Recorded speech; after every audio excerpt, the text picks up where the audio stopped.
ఒకే channel ఉన్నప్పుడు నేను చెప్పిందే సిద్ధాంతం. హ్మ్. ఈరోజు పోసాని మురళీకృష్ణ ఏదైతే గతంలో ప్రెస్ మీట్లు పెట్టిన పవన్ కళ్యాణ్ గారిని అభ్యంతరకరంగా మాట్లాడారో దాన్ని అందరూ ఖండించాం. హ్మ్. అట్ ద సేమ్ టైం ఈ పక్క ఆ వీడియోనే చేస్తున్నారు వాళ్ళు. హ్మ్.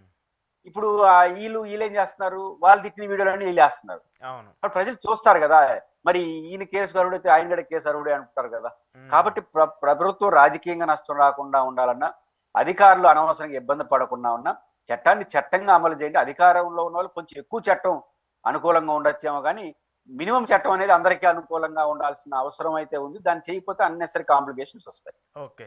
మనం చూస్తూ వచ్చాము ఇటీవల జగన్మోహన్ రెడ్డి గారి భద్రతకు సంబంధించి కూడా ఇక్కడ ప్రభుత్వానికి సంబంధించి సరిగా స్పందన రాకపోతే కేంద్రానికి సంబంధించి హోంశాఖ మంత్రికి లేఖ రాస్తూ వచ్చారు మిథున్ రెడ్డి గారు. ఆ తర్వాత స్టార్టింగ్లో వైసీపీ నేతలపైన దాడులకు సంబంధించి జగన్మోహన్ రెడ్డి గారు ఢిల్లీలో వెళ్ళి ధర్నాలు చేస్తూ వచ్చారు. ఇప్పుడు వైసీపీ నేతలకు సంబంధించి వరుసగా అరెస్టులు, చాలామంది కీలకమైనటువంటి వ్యక్తులకు సంబంధించి కూడా వరుసగా అరెస్టులు చేస్తామని చెప్పేసి చెప్తున్నారు. సజ్జల రామకృష్ణారెడ్డి గారు కావచ్చు, మరికొంతమందికి సంబంధించినటువంటి వాళ్ళు ముందస్తు బెయిల్ తీసుకోవడం, ఇవన్నీ కూడా చూస్తున్నాం. సో ఇవన్నీ చూస్తున్నప్పుడు కేంద్రాన్ని ఏమన్నా సంప్రదించి ప్రస్తుతం రాష్ట్ర ప్రభుత్వానికి సంబంధించిన జరుగుతున్నటువంటి అంశాల మీద ఏమన్నా చర్చించే పరిస్థితి ఉంటుందా? ఒక 2 పరిమితులు ఉన్నాయి. ఉమ్. ఒకటి, కేంద్రంలో అధికారంలో ఉండేది కూడా రాష్ట్రంలో అధికారంలో కూటమే. అవును. ఇక్కడ 3 పార్టీలు ఎక్కడున్నాయో ఈ 3 పార్టీలు అక్కడ భాగస్వామ్య పక్షులు. ఉమ్. కాబట్టి బీజేపీకి ఆ పరిమితి ఉంటుంది. ఉమ్. కాబట్టి ఏ మేరకు వాళ్ళు స్పందిస్తారనేది చూడాల్సి ఉంది. ఓకే. ఒకటి జరిగే అవకాశం ఉంది. ఈ నెక్స్ట్ పార్లమెంట్ సమావేశాలు ఇవి స్టార్ట్ అవుతున్నాయి. ఉమ్. ఆంధ్రప్రదేశ్ జరుగుతున్న ఈ వ్యవహారం పార్లమెంట్ వేదికగా గలమిప్పే అవకాశాలు ఫస్ట్ వస్తాయి. ఓకే. అంటే ప్రజాస్వామ్యం పట్ల, అంటే ప్రజాస్వామ్యం అంటే వీళ్ళని అరెస్ట్ చేయడాన్ని తప్పు పట్టలేం. ఉమ్. అప్పుడు ప్రభుత్వం కూడా చెప్పి అప్పుడు అట్లా తెలుగుదేశం ఉంటుంది, మీ వాళ్ళు తప్పు చేసి అరెస్ట్ చేశారండి. ఉమ్. సరే, మా వాళ్ళు తప్పు చేశారు, మేము పెట్టిన కేసులు కూడా తీసుకోవాలి కదా, ఉమ్. ఇల్లీగల్ కదా అనే చర్చ పార్లమెంట్ లో రైజ్ అయ్యే అవకాశం ఉంది. ఓకే. వాళ్ళకి కావాల్సిన వాళ్ళు కలుపుకోవడం కూడా లోక్సభలో రాజ్యసభలో. అంటే ఇప్పుడు ఉదాహరణకు 2 రకాలు ఉన్నాయి. ఉమ్. ఒకటి, మేము కేసు ఇస్తే తీసుకోవాలి కదా, కేసు ఇస్తే ఖచ్చితంగా పోలీసులు నిరాకరించకూడదు, విచారించి ఆ కేసులో గ్రావిటీ లేకపోతే కొట్టేవచ్చు. కానీ కేసు అయితే తీసుకోవాలి, ఒక సభ్యుడు ఇచ్చినా తీసుకోవాలి, ఎవరినిచ్చా తీసుకోవాలి, దానికి రిసిప్ట్ కూడా ఇవ్వాలి. మీరు కేసు ఇచ్చారు, ఆ కేసుకు సంబంధించి వివరాలు తీసుకోవాలని. ఇది కేసుకు సంబంధించి. రెండో పాయింట్ ఏమవుతుంది, పీటీ వారెంట్లు అనేది సుప్రీంకోర్టు మార్గదర్శకాలకు భిన్నంగా పోతున్నాయి.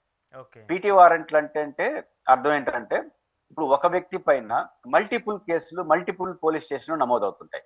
ఇప్పుడు పోసాని మురళీకృష్ణ కదా, రాష్ట్రంలో 30 చోట్ల ఫిర్యాదులు, 15 కేసులు నమోదైనంత. అది ఏం చేస్తారంటే, ఇప్పుడు ఈ మామూలుగా చట్టం ఏం చెప్తుందంటే, 7 సంవత్సరాలు లోబడి శిక్ష పడే కేసు అంటే 60 రోజుల్లో బెయిల్ ఇచ్చేవాళ్ళు. 7 సంవత్సరాల పైబడి శిక్ష పడే కేసు ఉంటే 90 రోజుల్లో బెయిల్ ఇవ్వాలి.